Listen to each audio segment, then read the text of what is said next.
for this really amazing congress. I was invited to speak about the ACCURATE program. I have, first of all, to declare my conflicts of interest, which are basically, in this case, most important proctoring for Boston Scientific. If you look back on the history of the ACCURATE valve, it started in 2006 with the Symetis company. It's still sometimes called Symetis, the valve. They developed a transapical valve, which is not available anymore in this design, that was first implanted in 2009, received CE mark in 2011, and in parallel, the transfemoral system that we know nowadays was developed.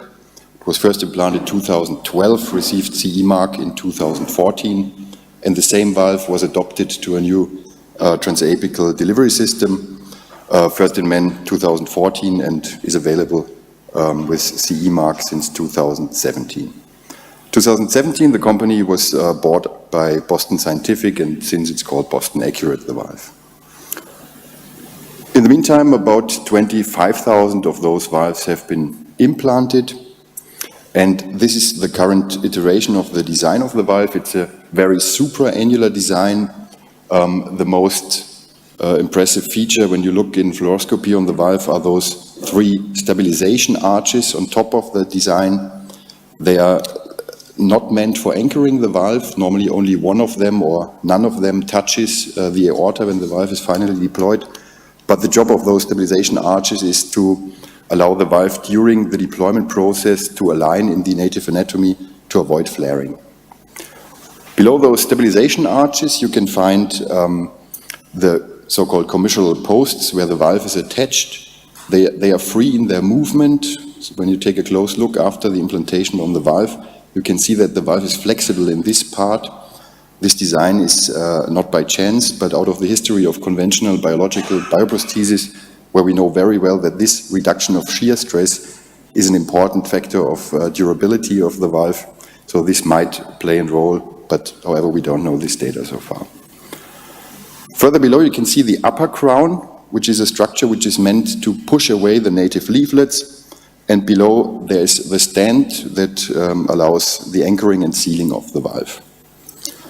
The lowest part, the lower crown called diameter, is 3 millimeters more than the nominal diameter at the waist of this diabolo-shaped stent design, which is given the size of the valve. Currently, there are 3 available. They're called small, middle, and large, and you can treat patients by IFU from 21 to 27 millimeters. In all-day practice, it's normally no problem to treat smaller patients. You will not end up in higher gradients, even if you have a somehow strange formed lower part of the stent, because the valve definitely is ways higher located. But I would definitely not recommend to treat patients which are larger than 27 millimeters. And this, of course, is a limitation of this current available sizes. You saw already the transfemoral delivery system here presented in the Live in a Box case. Basically, it's important to understand that it's a 2-step deployment. You find here those 2 rotation knobs. The first rotation of knob number 1 unsheathes the upper part of the valve, as illustrated here, by retracting this sheath here in the handle. And the second step unsheathes the lower part, which is going to the ventricle. In between those 2 steps, there's a safety button, which is meant just to prevent that someone is turning step 2 in advance.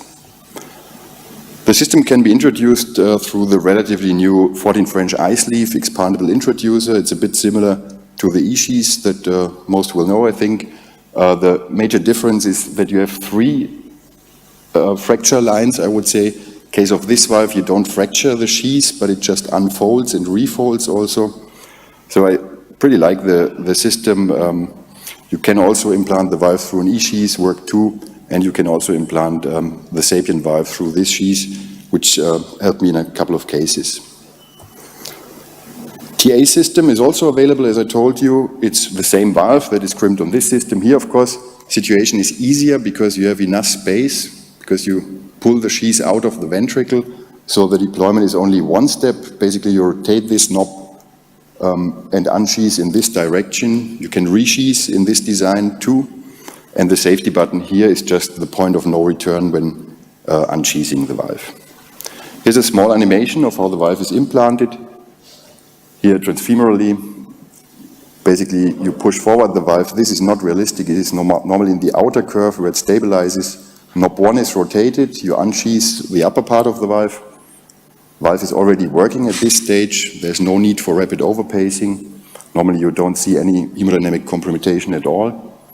And then safety button is released and step 2 unsheathes the lower part of the stent.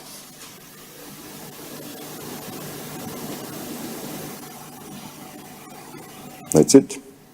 So important 3-step procedure, and as Gregory just told you during the live in the box case, the crucial part is to find the initial positioning and then you somehow fire and forget the valve. So it's for people who start with this valve, most are known to core valve and Sapien. It's way more similar to implanting a Sapien than a core valve. That's important to know.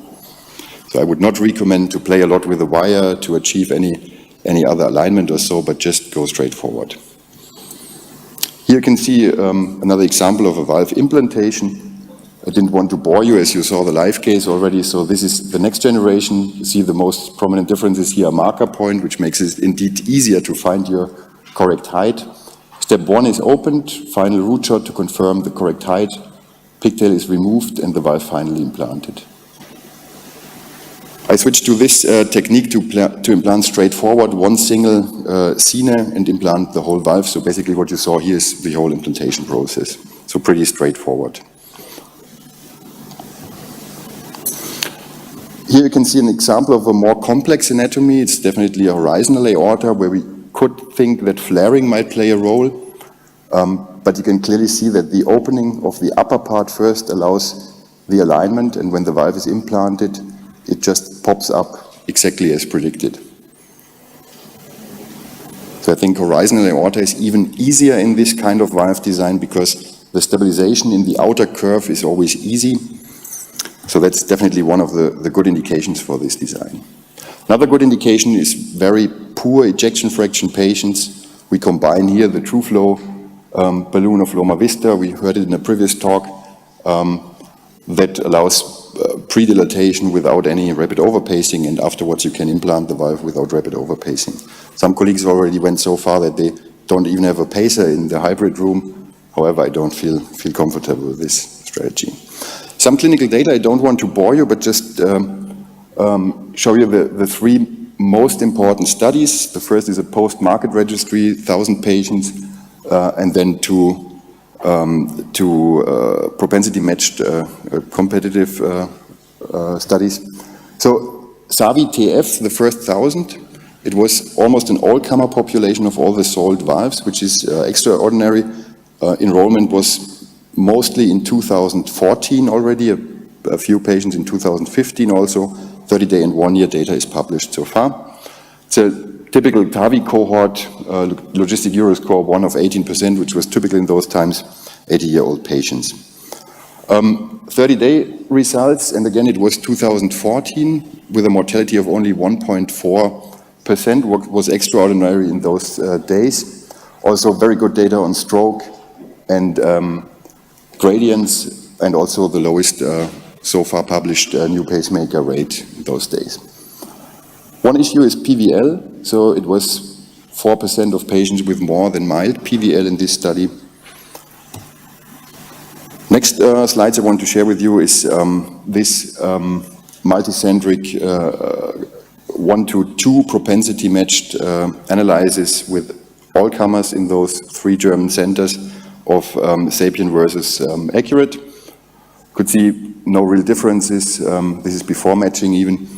And relevant findings were less pacemakers in the Neo, significantly less pacemakers, 36% less, less elevated gradients over 20 millimeters and less mean gradients in the whole cohort, but a higher rate on PVL, which is definitely the clinical experience in this valve. Less gradients, less pacemakers, but less sealing.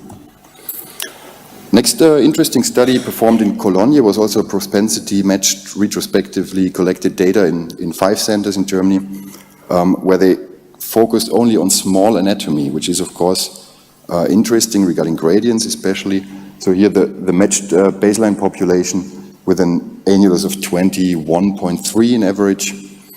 And basically the findings in this examination were the same, so they had significant less patients.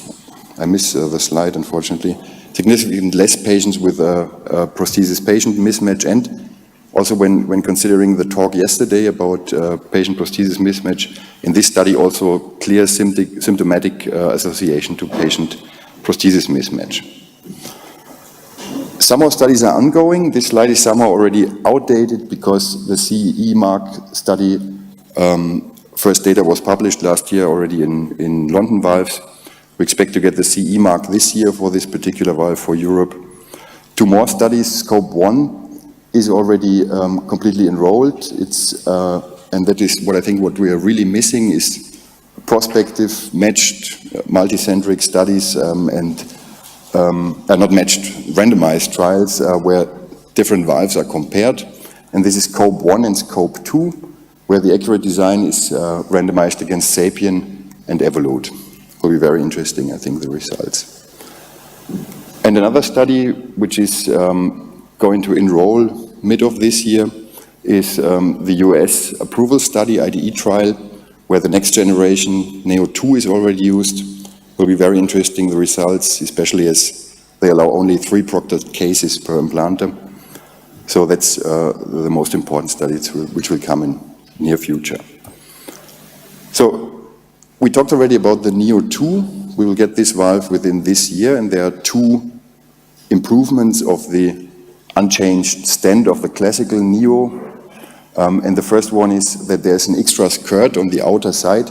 Unfortunately, the company doesn't want to share the pulse replicator pictures, which are really impressive, because the idea of this extra skirt is that it's flexible and works like an extra valve, sealing the paravalvular region. And at least in vitro simulation, it shows significant reduction of PVL, and also the very limited data of those 120 enrolled patients in the CE trial are very promising regarding a significant reduction of AR. Another thing I already showed you is this position marker, which will help to ease the procedure. 2 more slides. The first is more sizes are coming, larger and smaller, to be able to treat more patients. And the very future plans for the valve are to allow commissioner aligned implantations, as it's already feasible for the TA system, and a resheathability. However this will be sold, I have no idea. Thanks.